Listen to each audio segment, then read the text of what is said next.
สบายดีตัวนี้เป็นการเปลี่ยนหัวหน่วยเนาะก่อนอื่นหมดเราต้องเข้าเบิงสินค้าและการบริการของเราก่อนว่าอยู่ในสางตัวนั้นมีจักหัวหน่วยแล้วเนาะให้เข้าสางสินค้าและการบริการ แล้วกดเบิงสินค้าของเราเนาะว่าเราเพิ่มจักหัวหน่วยแล้วยกตัวอย่างเป็นสินค้าตัวนี้เนาะเวลาที่เราเพิ่มเข้ามาเนาะมันก็จะมีสางอยู่ทั้งลุม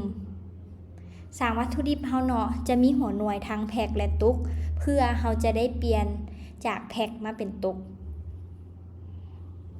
ถ้าถูกต้องครบถ้วนหมดแล้วเนาะก็คือเรามีทั้ง2หัวหน่วยอยู่ในสางเดียวกันแล้วเราสามารถเปลี่ยนได้ก็คือ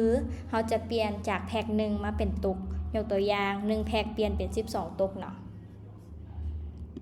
กดบันทึก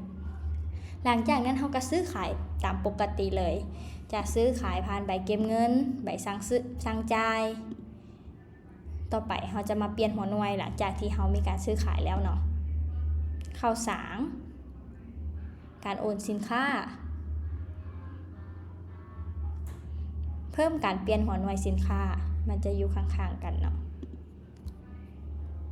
กดเพิ่มสินค้าเลือกสินค้าตัวนั้นเราเนาะตัวนี้เลือกสางวัตถุดิบ